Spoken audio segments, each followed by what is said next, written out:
역사에서는 창업만큼이나 수성이 중요하다고 하는데요.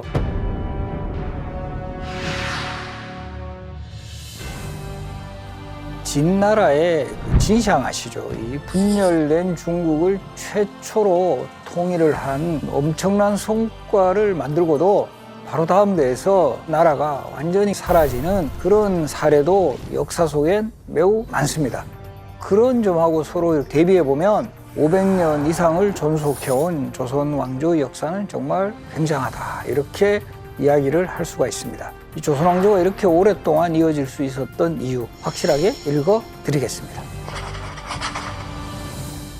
안녕하십니까. 건국대학교 사학과 교수 신병주입니다. 조선을 건국한 창업군주 태조 이성계 이후 조선의 기틀을 제대로 닦은 왕, 바로 이 태종의 역할을 빼놓을 수 없다. 태종이라는 왕은 인간적으로 보면 상당한 또 아픔이 있어요. 조선을 건국하는 데 있어서 아주 그 중요한 역할을 했지만 아버지 이성계와 척을 지게 되면서 공신으로 책봉되지도 못했고, 그리고 나중에 왕이 된 후에는 이 공신 세력이라든가 또 이 자신의 형제, 처가, 심지어 상황으로 있을 때는 사돈집마저 거침없이 제거해 나가는 또 이런 모습을 띠게 되는데요. 오죽하면 힐방원, 이런 별명까지 많이 이제 이야기를 하고 있는데, 하지만 실제 우리 역사 기록 속의 이방원은 어떤 모습이었을까요? 우리 이제까지 그 드라마 속에서 이방원의 여러 모습은 여러 배우들을 통해서 나타났는데 그 모습하고 정말 비슷할까? 그래서 오늘 조선왕 읽어드립니다에서는 역사 속에 기록된 진짜 이방원의 모습에 대해서 확실하게 읽어드리겠습니다.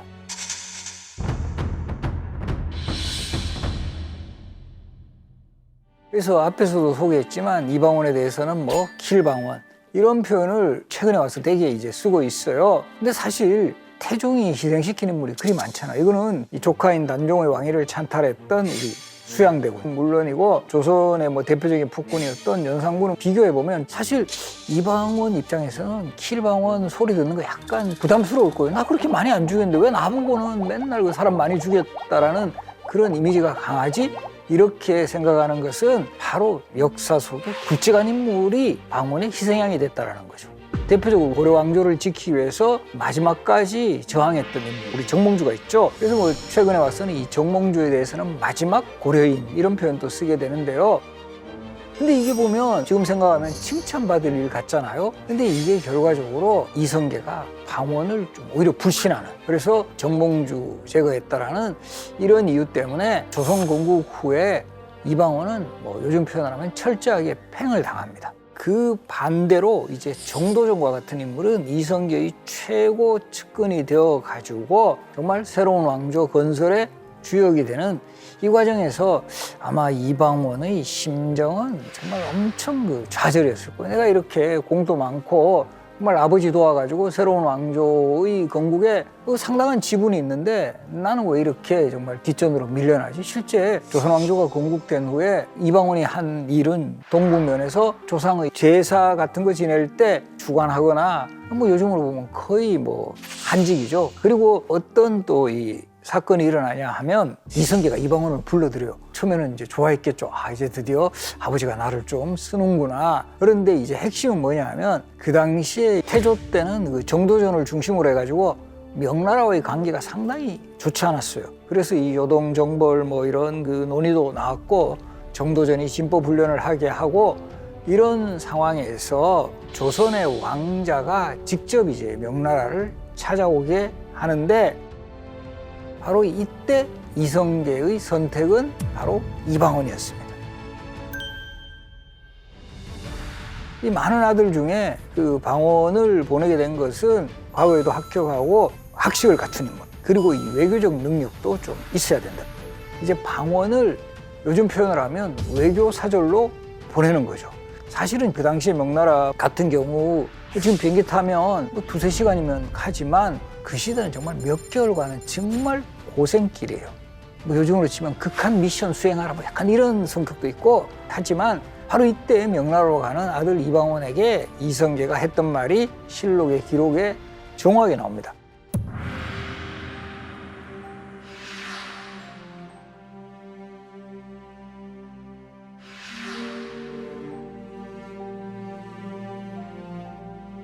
너희 체질이 파리하고 허약해서 말리 먼 길을 탈 없이 다녀올 수 있겠느냐.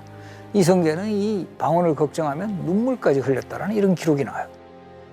그래서 이때 이제 방언은 우리가 알고 있는 그런 이미지하고는 좀 다를 수도 있다. 그리고 마침 태조 이성계의 초상화는 남아 있어서 그 얼굴 모습을 확인할 수 있는데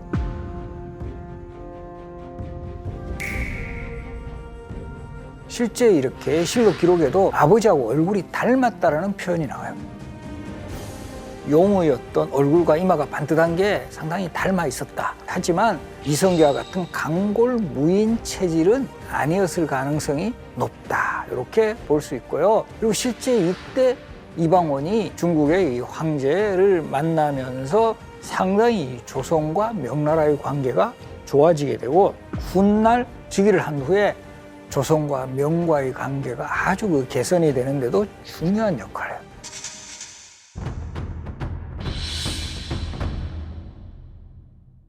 그러면 큰 공을 세웠으니까 인정을 해줘야 될 거 아니에요. 방언도 기대를 했을 겁니다. 그러나 방언의 기대만큼 대우를 받지 못해요. 왜냐하면 그때 가장 이성계의 마음을 움직였던 사람들은 바로 이 신덕왕후 강씨, 최고의 참모였던 정도전, 이런 인물들은 다 방언을 경계를 해요.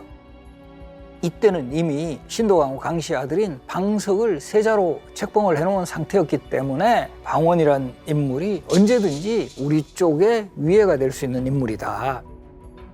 그러다 보니까 이 정도전이 구상한 게 왕자들이 보유한 사병을 다 혁파해버리자, 이렇게 나온 거예요. 안 그래도 이 정도전한테 상당히 불만을 가지고 있었던 그 방언의 입장에서는 폭발한 거죠.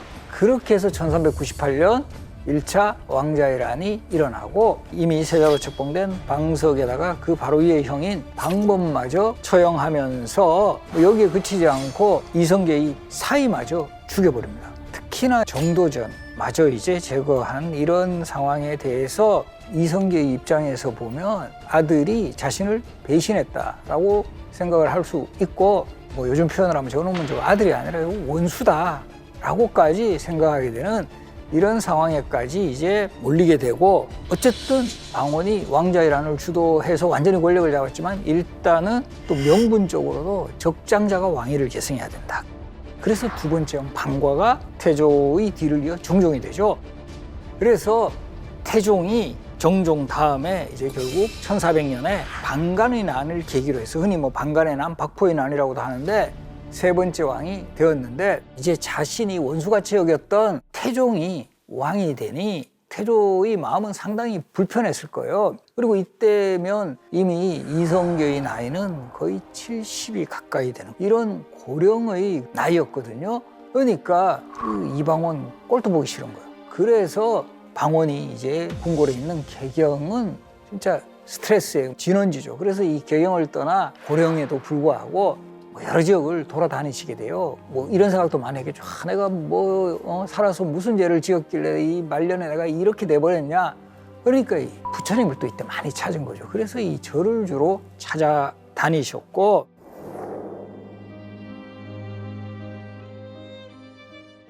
또 태종의 입장에서는 이제 왕이 됐잖아요. 뭐 이 백성들에게는 나라에 충성하고 부모에 효도하라, 이 캠페인처럼 하고 있는데 자신은 그 늙으신 아버지 혼자서 뭐 절 돌아다니고 그러면 뭔가 이렇게 제대로 대접도 못 받을 거 아니에요.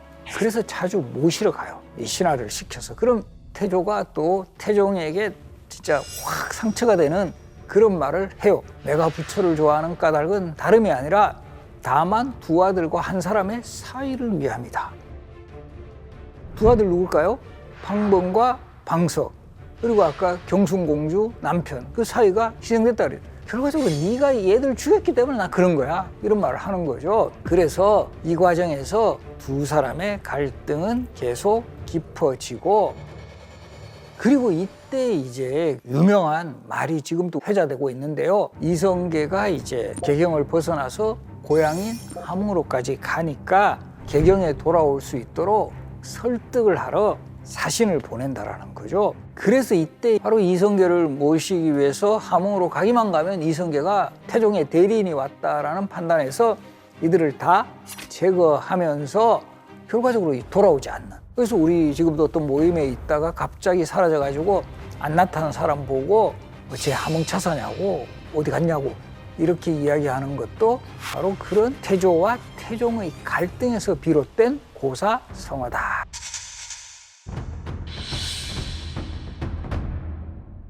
이성계가 홍길동처럼 여기 갔다 저기 갔다 하니까 이 태종의 입장에서도 부담스러운 거예요. 아버지한테 큰 사고 나면 자기 신도 상당한 그 책임을 면할 수가 없으니 여기다가 또 문제는 아버지 이성계도 그때 동북면 쪽에 갔을 때 상당히 군사적 준비를 한다. 소문 같은 게 막 나돌아요. 그래서 이 태종은 모의를 명분으로 별시위란 부대도 만들어 놓고 하지만 이성계가 그럼에도 불구하고 함흥에 있는 동북면 쪽으로 이제 행차를 하겠다. 실록 기록에 보면 이때 많이 울어요.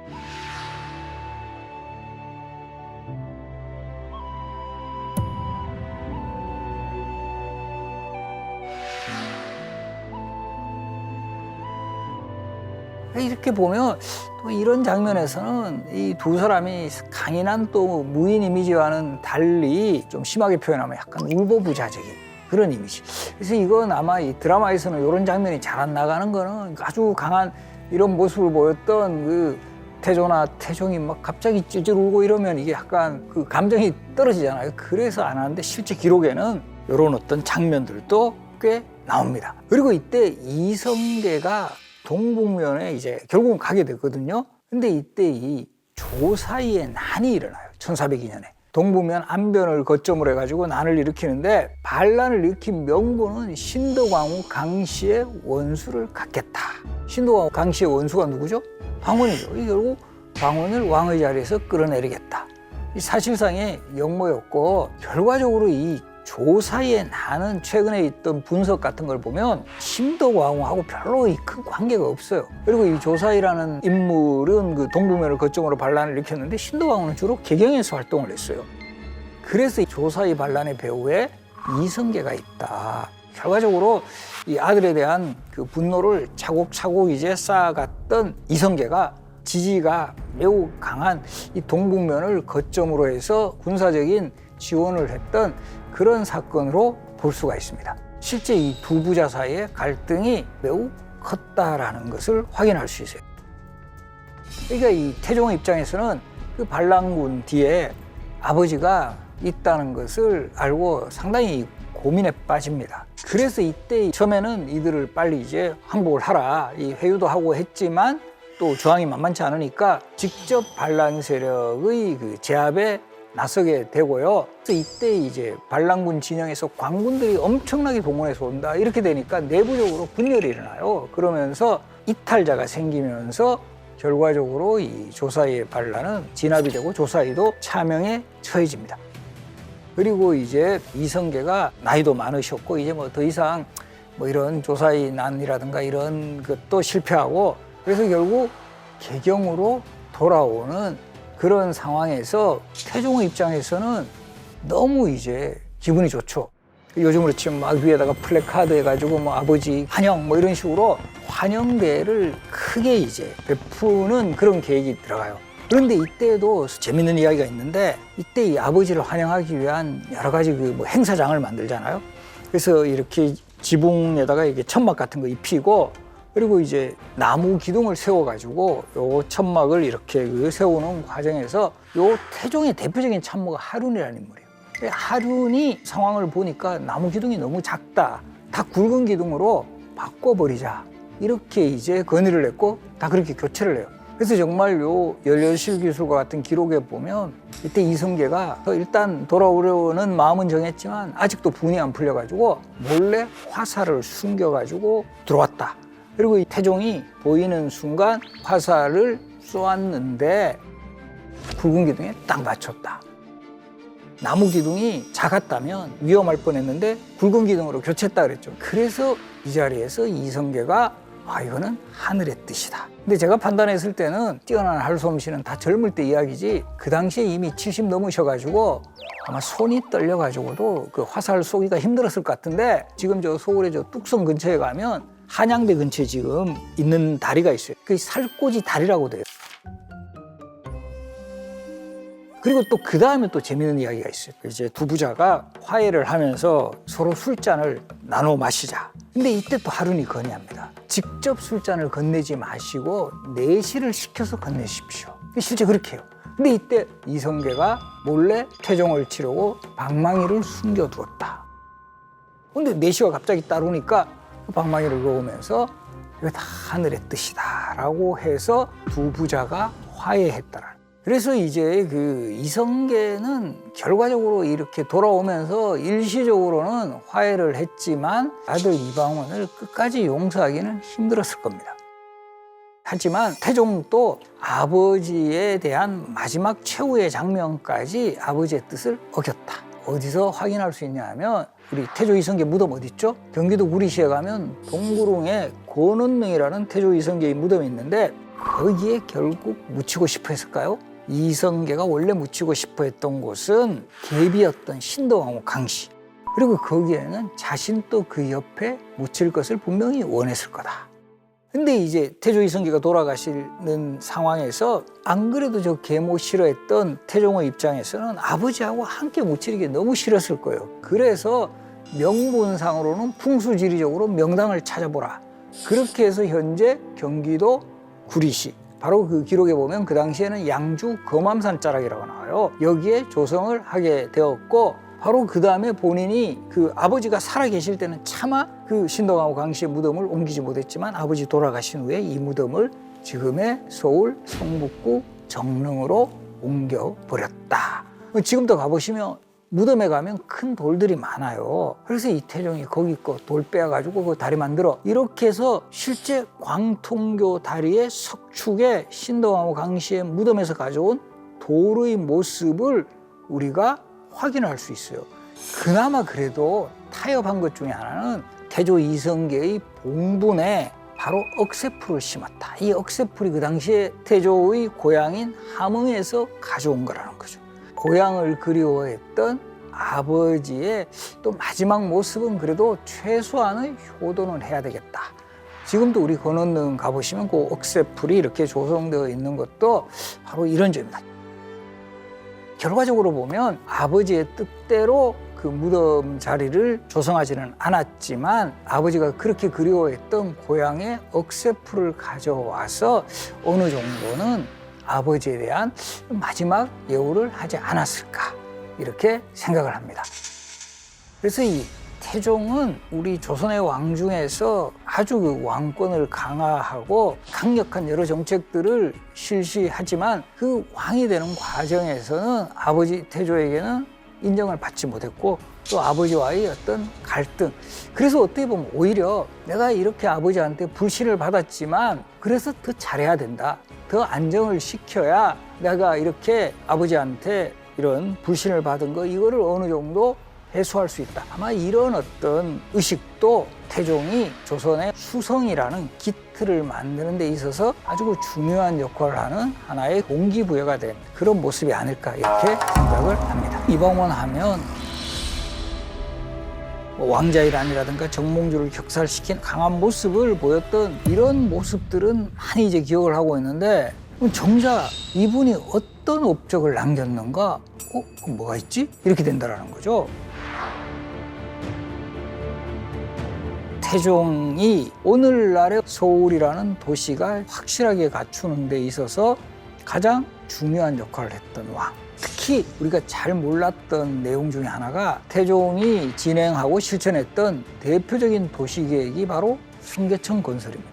지형구조상 원래 개천 흘러간 거 아니야? 이렇게 생각하는 분들도 있는데, 태종 때 처음 조성되었던 인공 하천입니다. 거기다가 태종은 경복궁이 아닌 또 다른 궁궐을 세우게 됩니다. 바로 이 창덕궁입니다. 한양이라는 도읍을 통해서 왕이 주도하는 조선 왕조를 건설하겠다, 그런 모습을 실천해 나갑니다. 그래서 태종의 왕권 강화 정책이라든가 그리고 현재 서울 곳곳에 남아있는 태종의 흔적들을 모두 읽어드리겠습니다. 안녕하십니까. 건국대학교 사학과 신병주 교수입니다.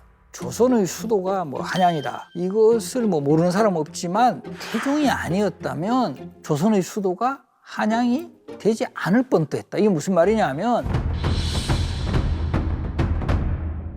1394년에 한양천도가 단행이 되었지만 두 번째 왕 정종은 한양을 수도로 적합하지가 않다.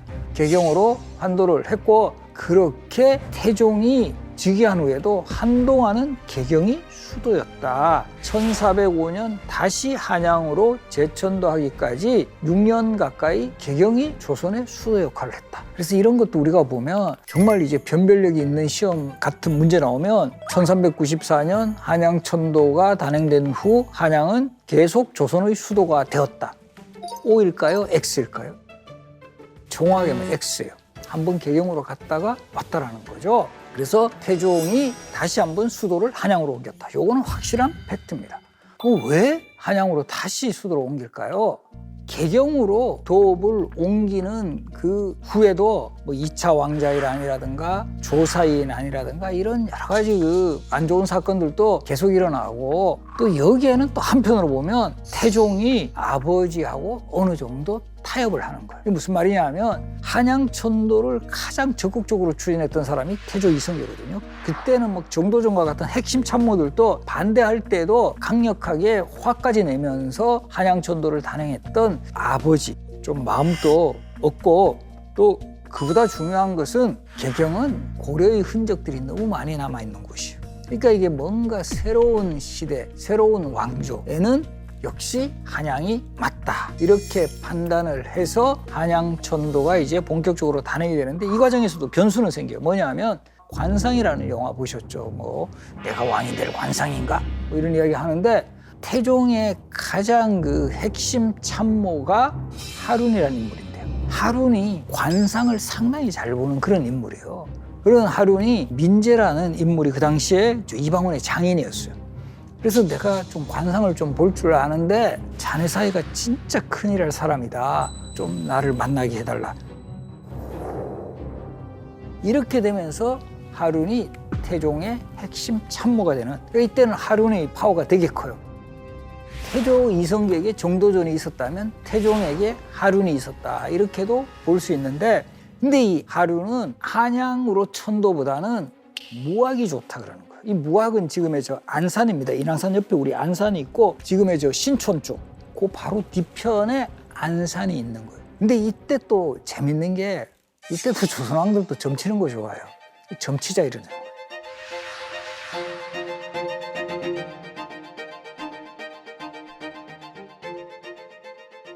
이때 경합이 한양, 북악산을 주산으로 하는 거예요. 무학을 주산으로 하는 지금의 신촌 일대. 3번이 개경 그대로. 이렇게 세 개가 이제 후보로 올랐는데 개성은 이흉 1길. 3번 던졌는데 2번은 중하고 1번은 길하다. 한양은 2길 1흉. 2개가 길하고 하나는 흉하다. 그래서 결과적으로 한양으로 결정이 돼요. 그래서 참 이것도 보면 동전 잘못 던져가지고 개경으로 되면 어쩔 뻔해서 이러지만 이때 이미 태종의 결심은 한양 제천도였고 그러다 보니까 이건 결과적으로 태종의 의도대로 된 거다. 이렇게 볼 수 있다는 거죠.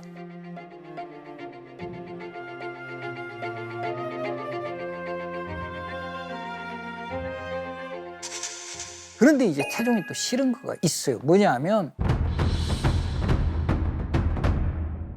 경복궁 누가 지었죠? 조성하는데 가장 핵심적 역할을 했던 사람. 정도전이 지었잖아요. 이 정도전의 흔적이 너무 많이 남아있는 거예요.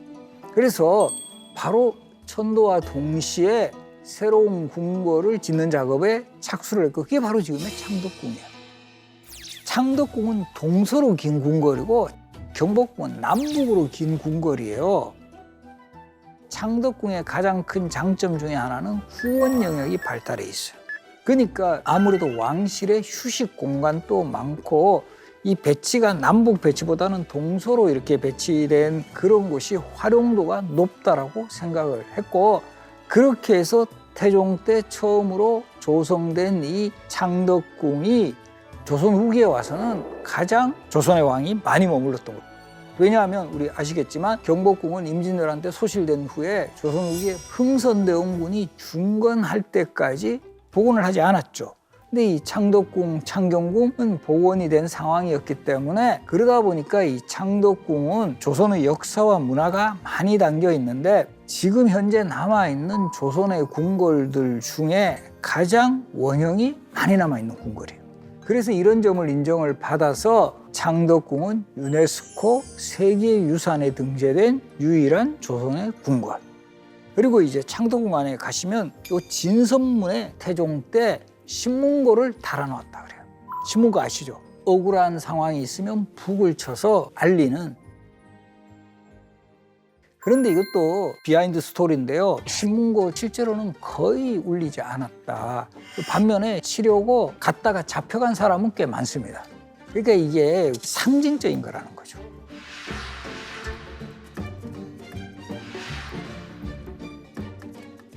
그리고 이 태종은 경복궁도 손을 보기 시작합니다. 특히나 마음에 안 든 게 정도전이 중심이 돼가 경복궁을 처음 설계했을 때 이 규모는 755칸이다 이렇게 나오거든요. 야, 왕의 거처치고는 좀 작지 않아? 왜? 우리가 보면 일반 사대부들이 지을 수 있는 공간이 99칸 이런 말 하잖아요.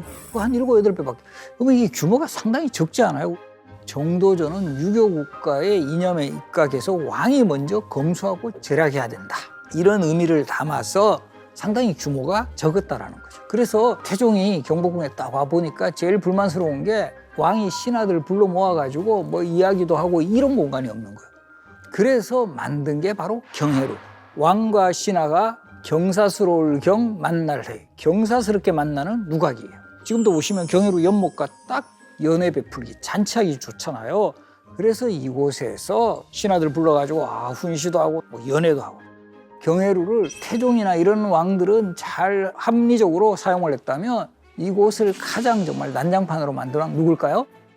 바로 이 연산군 때 맨날 이곳에 그 전국의 기생들 모아가지고 막 파티하고 이러다 보니 그 당시에 이 발탁된 기생을 칭하는 명칭이 흥청이에요. 그러니까 이 당시 사람들이 이를 조롱해서 흥청들 데리고 노니까 나라가 망하겠더라. 흥청, 망청. 그리고 요 루라는 명칭은 보통 2층 건물을 루라 그래요. 그래서 경회루. 우리 남원에 가면 춘향이와 이도령이 만났다라는 광활루. 또 우리 진주에 가면 촉성루. 이런 것들은 다 2층 건물을 뜻한다. 혹시라도 이제까지 중국집을 알았던 사람들은 좀 교정을 하시고요. 루라는 명칭. 경복궁 말고도 태종은 어떤 게 가장 문제점으로 인식을 했냐 하면 바로 비만 오면 홍수가 심하다라는 거죠. 한양이 수도로 결정된 데는 동쪽으로 낙산, 서쪽으로 인왕, 남쪽으로 남산, 북쪽으로 북악산. 조선시대는 주로 백악산이라고 했어요. 그래서 이 네 곳 산을 둘러싼 한양 도성 18km를 조성을 해서 도시 방어와 백성을 관리하는 데는 유리하지만 비만 오면 이게 이 산에서 내려온 물들이 요 남산에 막혀가지고 바로 못 빠져나가는 거예요. 그래서 홍수 피해를 방지하기 위해서는 서쪽에서 동쪽을 관통하는 그런 개천을 만들자. 이렇게 해서 조성한 게 바로 청계천이고, 요 태종이 처음 청계천 조성할 때 실록 기록을 보면 10개 시내천, 개천이라고 기록이 되어 있고요. 청계천이라는 이름은 일제강점식 이후에 본격적으로 사용된 이름이고요. 청계천 조성 사업은 바로 이 한양이라는 도시 구조에 눈을 뜬 태종의 안목과 실천 의지고, 바로 이 서울이 이제 점차 큰 도시로 성장할 수 있는 기반을 마련해 주게 됩니다.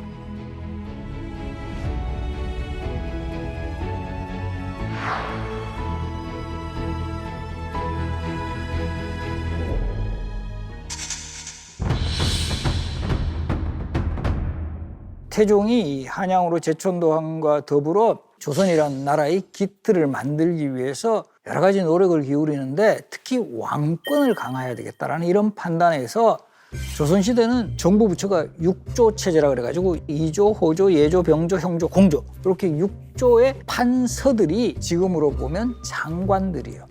그래서 그 전까지는 의정부 서사제라 해서 삼정승들이 합의하는, 요즘으로 치면 뭐 국무회의 같은 게 최고 의사결정을 하게 했다면 6조의 판서들이 나한테 직접 보고해. 이렇게 해서 왕이 바로 다이렉트로 결정하는 이런 시스템을 만들어 나갔다라는 거죠. 그래서 6조 직계제를 실시하고, 또 이런 왕권이 강화되려면 백성들을 확실하게 파괴해야 된다. 호패법을 처음 실시해요. 호패는 그 당시에 16살 이상의 성인 남자들이 차고 다니는 이런, 요즘으로 치면 신분증 같은 거예요. 그러니까 왕족 관리, 그리고 이 신분이 천한 노비까지 남성들은 모두 이 호패를 차고 다녔는데, 이 흥미로운 것은 신분마다 재료도 달라서 2품 이상은 상아로 만들었고요.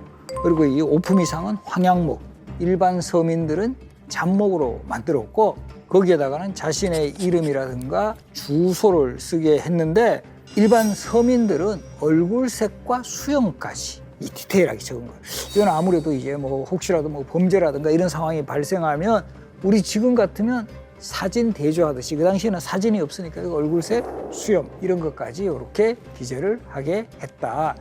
그리고 이제 태종이 후계자 정비 시스템도 처음으로 만들어 나가요. 앞으로 왕이 될 왕세자가 공부하는 이런 시스템을 우리가 서연이라고 그래요. 왕이 신하들하고 함께 공부하는 자리를 경연이라고 하고, 그래서 이 서연 제도를 첫 번째 해당자는 양녕대군이 되는데, 그 양녕대군이 왕세자 교육을 착실하게 받을 수 있는 이런 시스템을 구축을 했습니다. 왕권이 안정되려면 태종의 입장에서는 외척이 권력에 참여하는 거, 이거 상당히 문제가 있다, 이런 판단을 했고, 그 과정에서 태종은 처가를 되게 견제를 합니다.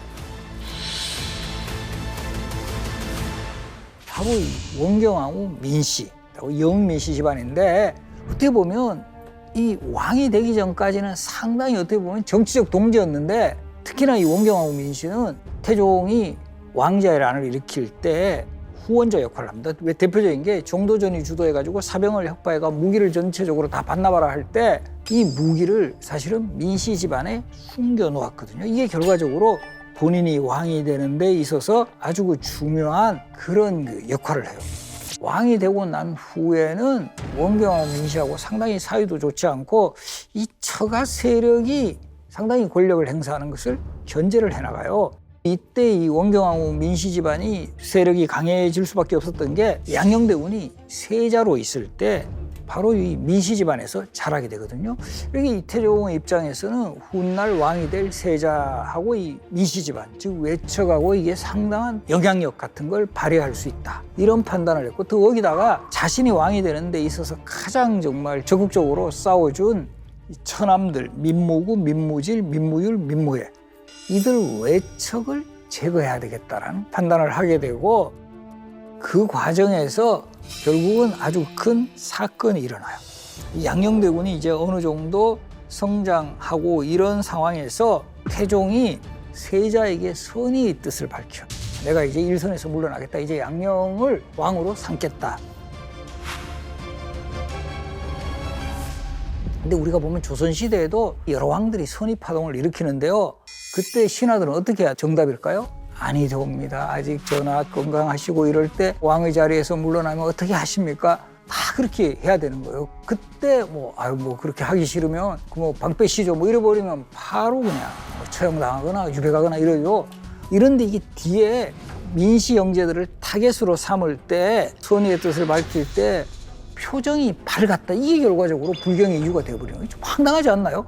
우리도 보면 어떤 회의 같은 거 할 때 뭐 이렇게 그냥 끄떡끄떡 할 수도 있는데, 이게 이제 불경이다, 불충이다, 이렇게 되는 거죠. 그래서 일단은 유배를 보내요. 유배를 보냈다가 나중에는 자진, 스스로 죽게 만드는 그런 모습을 보이는데, 보면 우리 역사에서 보면 외척이 발화하면 상당히 왕권이 불안해져요. 대표적으로 우리 고려시대 뭐 이장임의 난이라든가 이런 사건도 뭐 일어났고, 막 이런 부분도 하나의 그 반면교사로 삼았을 거고, 특히 이제 개인적으로 보면 이 왕비와의 갈등도 한 몫을 했다. 그래서 이 왕비와의 갈등이 또 한 몫을 하니 처남들도 정말 뭐 요즘 표현하면 꼴 보기 싫은 거예요. 그리고 이때도 보면 그런 분위기 속에서 형제들의 발언 같은 거를 고변하는 사람들이 막 나타나요. 그런 상황 속에서 민무휴, 민무회까지 유배 보냈다가 자진시키는 그야말로 원경하고 민씨 집안은 완전히 뭐 그냥 거의 박살을 내버립니다. 이 태종의 입장에서 본다면 그리고 이 외척은 이 왕권에 전혀 도움이 되지 않는다. 그리고 이런 모습은 훗날 아들인 세종에게 왕위를 물려주고 상황으로 있으면서 바로 이 세종의 장인이자 자신의 사돈이었던 시몬을 처형한 것에서도 확인을 할 수 있는데요. 어떻게 보면 악역 담당이라고도 할 수 있어요. 욕은 내가 얻어먹어도 그래도 이 조선이라는 나라를 안정시키기 위해서는 어쨌든 누구든지 이거는 감수해야 될 일이다. 이런 판단을 했던 것 같아요.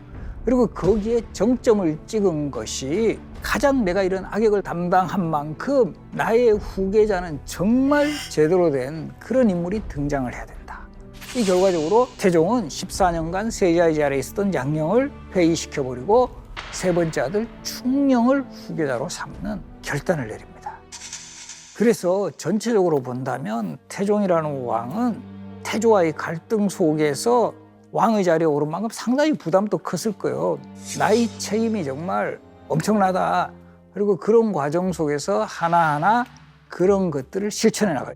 일단 왕권을 안정시켜야 이 나라의 기틀이 정비가 되고 그리고 그 과정에서 서울이라는 도시도 사람들이 잘 살아갈 수 있는 그런 과정에서 새로운 궁궐, 창덕궁을 조성하고 또 청계천 공사를 통해서 서울이라는 도시에 어떻게 보면 원형을 만든 왕이 태종이었다.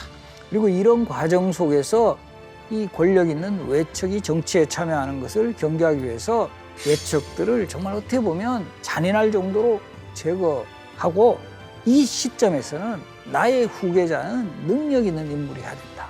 장자상속이라는 원칙보다는 능력 있는 사람이 그래서 이 태종이 바로 세 번째 아들 충령으로 후계자를 물려주는 이 상황은 우리 역사 속 최고의 또 선택 장면으로 기억이 되고 있습니다. 조선의 세 번째 왕 태종은 누구보다 왕권을 중시했던 왕입니다. 그리고 유교적인 질서, 명부론에 있어서도 의미를 둔 왕이었어요. 그렇기 때문에 처음 후계자를 세울 때도 유교에서 중요시하는 장자로 하여금 승계를 시켜야 된다. 그런데 결과는 그렇지 않았죠. 이 양녕대군을 세자의 자리에서 쫓아내고 세 번째 아들 충녕대군을 왕위에 올리게 되는데 태종이 왜 이런 결단을 내렸을까요? 조선의 왕 읽어드립니다에서는 첫째를 제치고 세 번째 아들이 왕이 된 진짜 이유 밝혀드리겠습니다.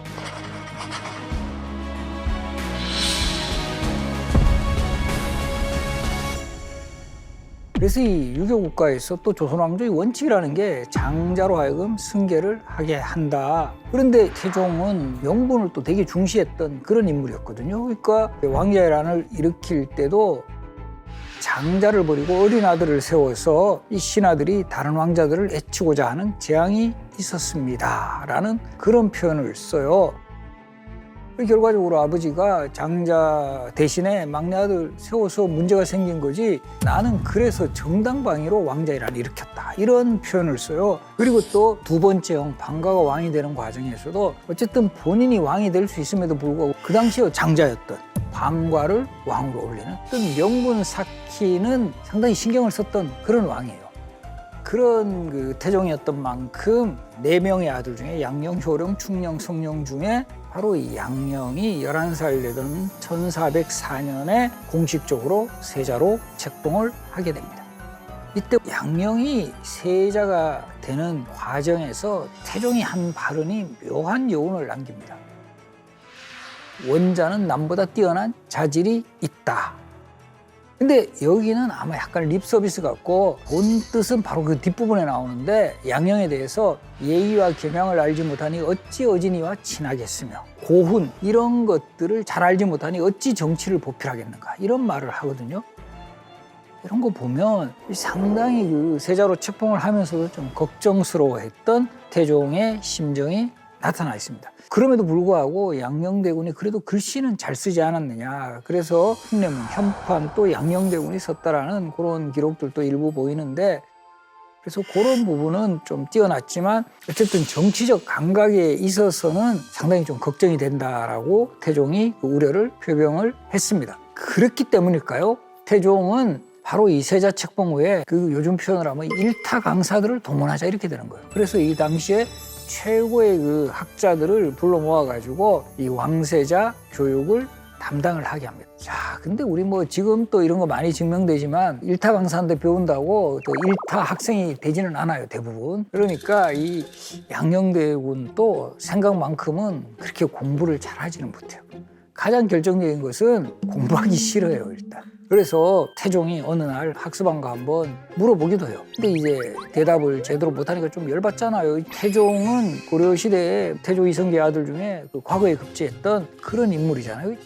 자신은 강사들 없었거든요. 그런데도 나는 이렇게 과거의 학계인데 뭐 니는 그것도 못하냐 이런 심정도 있었을 거라는 거죠. 그래서 이 세자의 학습 진도가 잘 안 나가니까 세자 대신에 세자의 시중을 들던 내관들이 엄청 맞았다라는 그런 기록도 보여요. 내관들이 이제 처음에는 종아리를 맞았다가 한 달 뒤에는 볼기까지 맞게 되는. 맞으니까 억울하잖아요, 그 한관들이. 그래서 너무 억울했는지 이게 왜 내 죄가 되느냐라고 항의까지 했을 정도로 이 양녕대군이 정말 공부 안 하고 이런 것들은 심각했다. 그러다가 이번에는 태종이 내관뿐만 아니라 그 가르치는 일타 강사들까지 혼내겠다.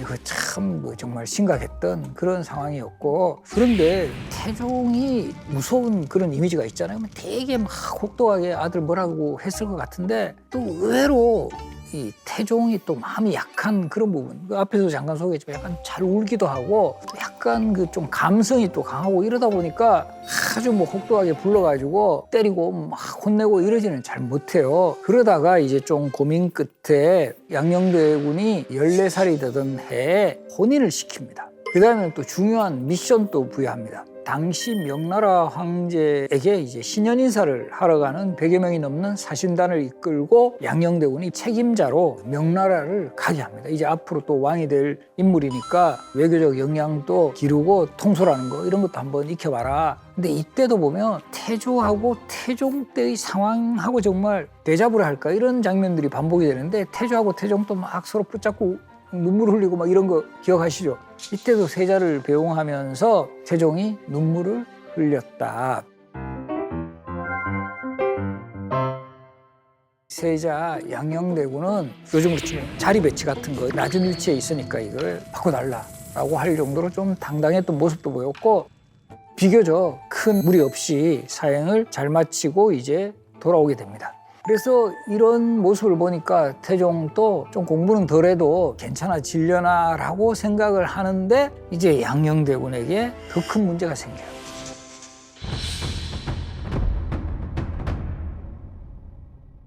공부 안 하는 거는 뭐 어느 정도 나중에라도 좀 더 학습을 하게 하면 될 것 같았는데 양녕대군이 여성들을 너무 또 좋아해가지고 이게 결과적으로 태종이 상당히 걱정을 하게 되는. 근데 이 부분에 대해서는 태종도 크게 할 말은 없는 게 태종이 조선왕 중에 후궁이 제일 많았던 왕이에요. 어떻게 보면 자기 꼭 빼닮은 거야. 자기를 꼭 빼닮았는데 자기는 그래도 아들이 그러면 이거 싫거든요. 그래서 이 부분 때문에 상당히 이제 갈등이 생기게 되는데, 더더구나 이제 양녕대군이 관심을 가졌던 여자들이 기생이었어요. 처음에 이제 명나라 사신을 접대하는 자리에서 봉지련이라는 기생을 보고 뭐 요즘으로 치면 꽂힌 거죠. 그래서 봉지련을 세자궁에까지 불러들여 가지고 태종이 알게 되고 화가 나서 봉지련을 감옥에 가둬버립니다. 그러니까 이 양녕대군이 자신이 좋아하는 그 봉지련 가뒀다고 단식 투쟁에 났습니다. 우리 예나 지금이나 부모들이 자식이 밥 안 먹으면 그 성격 강했던 부모들도 확 그 기울어집니다. 그죠? 그러니까 이때부터도 이 양녕대군이 이제 또 단식 투쟁의 원조쯤 되는데 이 태종 안 풀어줄 것 같죠? 양녕대군 혼낼 것 같죠? 바로 풀어줍니다. 풀어주면서 선물까지 줘요. 태종의 입장에서는 이 뭔가 혹독하게 야단치는 것보다는 내가 잘해주고 이러면 개선이 되지 않을까라는 그런 판단을 했는데 이게 잘못된 판단이었어요. 그 이후로도 정말 양녕대군의 기행은 계속 반복이 돼가지고 세자궁에 개구멍 같은 걸 뚫어가지고 여자들 막 출입시키는 거예요. 더더구나 이제 공부는 뭐 이때도 뭐 거의 뒷전이었어요. 그래놓고는 수업은 안 나가면서 활쏘기 하러 다니고 또 이 매사냥도 정말 좋아요. 우리 이것도 매사냥 오해하시는 분이 있는데 매를 사냥하는 게 아니라 매를 이용해가지고 꽁 같은 걸 사냥하는 걸 우리가 매사냥이라는데 사실은 활쏘기 매사냥은 태종 전공이에요. 태종이 정말 매사냥을 좋아했다라는 기록이 있고 그래서 양녕대군뿐만 아니라 그렇게 또 우리 약간 모범생이었던 우리 세종대왕까지 매사냥하러 맨날 아버지가 가면 같이 따라갔다라는 기록이 있고 그래서 이런 상황들이 계속 이제 지속이 되니까 결국 태종이 폭발하게 되는데요. 앞에 소개했듯이 봉지련이라는 기생 이외에도 소행, 칠점생, 초궁장 이런 여인들이 계속 등장해요. 그래서 예전에 제가 뭐 어떤 프로그램에서도 이렇게 이야기했는데 양녕대군이 우리 역사에 공을 세운 점이라면 기생들이 실명을 알리는데 아주 그 중요한 역할을 하는 인물이 바로 양녕대군이다. 그래서 이렇게 이 세자를 불러가지고 너가 잘못을 뉘우치지 않으면 너 말고도 다른 아들도 내가 세울 수 있다. 그러나 이때까지만 해도 그야말로 경고지 뭐 특별하게 확 세자를 바꿔야 되겠다라는 이런 생각은 없었을 것 같아요. 그러다가 양녕대군의 기행이 계속 늘어나는 반면에 세 번째 아들 충녕대군은 요즘으로 치면 긍정적인 요소들로 계속 점수를 쌓는 거예요. 충녕대군은 대군 시절부터도 되게 똑똑하고 뭐 인품도 훌륭했다라는 이런 인물이었는데 어느 시점부터 양녕도 이 충녕을 경계를 했던 것 같아요. 그래서 잔치에서 만난 자리에서 충녕은 보통 사람이 아니다라고 이제 표현을 하기도 했고 태종이 동생인 충녕을 아주 그 칭찬하니까 양녕이 공부는 잘할지 몰라도 용맹하지는 못합니다 라고 하면서 충녕을 조금 낮게 이렇게 보는. 그런데 이제 충녕도 항상 뭐 착하고 고분고분한 그런 모습만은 보여주지 않아요. 그래서 어느 날 이제 양녕대군 세자죠. 화려하게 옷을 차려입고 주변 사람들한테 내가 지금 어떤가. 이제 딴 사람들 다 그냥 뭐 칭찬합니다. 너무 잘 어울리십니다. 옷 어디서 사셨어요? 막 이러고 막 있는데 충녕이 딱 이런 말을 했다 그러죠. 마음을 바로잡은 뒤에 용모를 닦으시기 바랍니다. 이런 이야기를 했다. 그래서 이제 실록 기록에서 보면 충녕이 양녕의 어떤 잘못된 행실이라든가 이런 거를 충고하는 그런 장면도 나오고요. 이런 모습이 세종이 뭔가 이제 양녕의 대안으로 자신을 생각을 하지 않았을까라는 이런 그 견해도 있는데 사실은 이런 부분은 요 태종실록의 기록들은 다 세종 때 이렇게 편찬이 되면서 이미 왕자 시절부터 왕이 될 어떤 그 인품이라든가 판단력을 갖추고 있는 인물임을 강조하는 그런 기록으로 보는 것이 타당할 듯합니다. 그런데 양녕이 이번엔 더 큰 사건이 터요. 어떻게 보면 이제까지의 좀 양녕이 가까이 했던 여인들은 봉지련이라든가 소행, 칠점생, 초공장 다 기생신분이었어요. 근데 이번에 등장하는 인물은 어리라는 인물인데 어리는 요즘으로 치면 유부녀예요. 불륜 관계. 이제 앞으로 왕이 될 인물이 고위관료의 첩하고 문제를 생기고 더 화가 난 거죠. 처음에 이런 그 상황에 대해서 태종이 종묘에 가서 반성문. 종묘는 조선시대 역대 왕과 신주를 모시는 공간이었고 조선 유교 국가에서는 이 조상에 대한 이런 것이 상당히 강하잖아요. 예우가 조상에게 이렇게 제가 잘못했습니다라고 비는 거는 최대의 어떤 반성이다. 근데 이때도 여러 에피소드가 있는데 이 반성문이 세자가 직접 쓴 게 아니라 이 병기량이라는 인물이 대신 써줬다. 이걸 알면서도 태종이 이제 넘어가요. 어쨌든 반성문은 반성문이니까. 그런데 이제 더 문제는 그 반성문 써놓고도 변함이 없는 거예요. 반성문 할 때는 이제 제가 다시는 뭐 어리를 만나지 않겠습니다라고 했는데 이 어리하고 또 관계를 맺었다가 결과적으로는 임신까지 하게 되니 이게 이제 태종이 이때도 아까 울보 제가 이야기했는데 이때도 웁니다. 태종의 입장에서 조상들한테 볼 면목이 없고 그래서 다시 이제 경고를 주면서 세자한테 어리를 이제 떼어놓고 세자도 이제 세자궁 밖으로 못 나갔기에 출입 금지 명령을 내리게 되는데, 바로 이런 상황에서 동생인 성령도 사망을 했는 그 시기에 또 활쏘기하러 나가는 거예요. 태종이 이 보고를 듣고는 정말 쟤는 사람도 아니다. 그런데 여기서 정말 아버지 태종을 더 화나게 하는 행동을 보입니다. 바로 이제 아버지 태종에게 사실은 반성문 형식의 글인데 이게 실질적으로는 반성문이 아니라 항의 표시예요. 핵심은 뭐냐 하면 태종이 우리 조선의 역대왕 중에 후궁이 제일 많았다는데 아버지도 여자 많고 가까이 하면서 왜 나한테 이러십니까? 이게 핵심이에요. 인내의 인계점에 이른 거예요. 결과적으로 이 태종은 세자를 쫓아내는 상황을 초래했고, 태종도 아주 노련한 정치인이에요.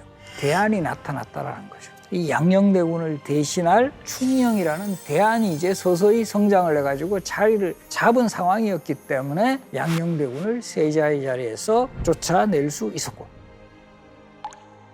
이때도 역시 태종은 또 우십니다.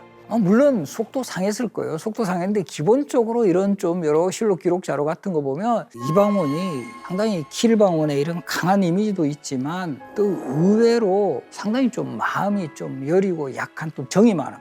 대표적으로 2차 왕자이란 때도 그 바로 위의 형 방간을 죽이지를 않아요. 그리고 또 여러 차례 정권에 도전하는 이런 인물들이라도 뭔가 이 자신과 인연을 맺었던 사람들에 대해서는 죽이는 것보다는 그대로 이제 그 뭐 유배를 보내거나 이러면서 살려두는 장면에서는 실방원, 또 이면에는 정방원이랄까요? 정이 많은 또 방원, 뭐 이런 이미지도 분명히 있었다.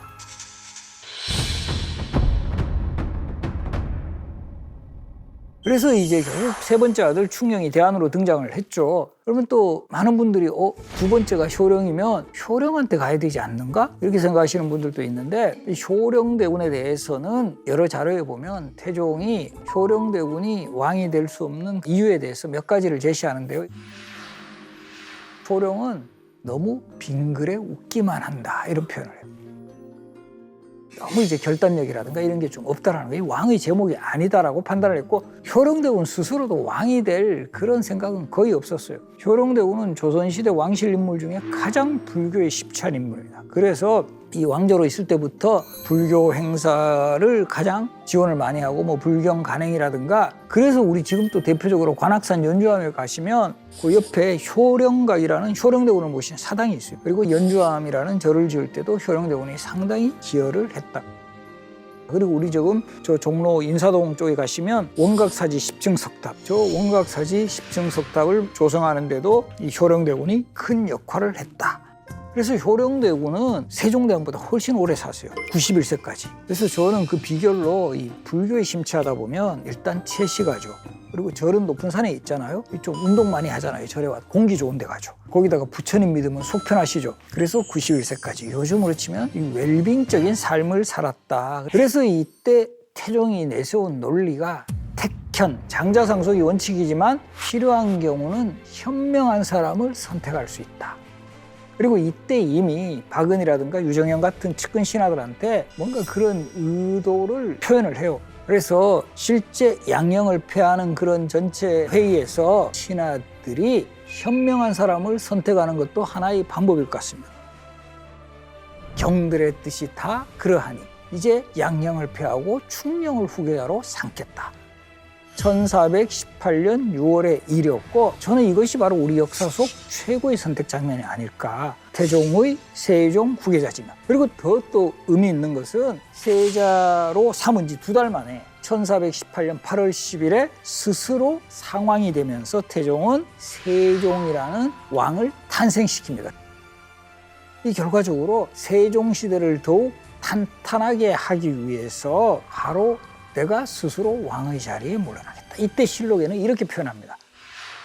나는 호랑이 등에 탄 지 18년이 되었다. 이런 말을 해요. 이제 나의 시대는 끝나고 이제 세종, 바로 너가 새롭고 정말 더 나은 조선의 역사를 만들라.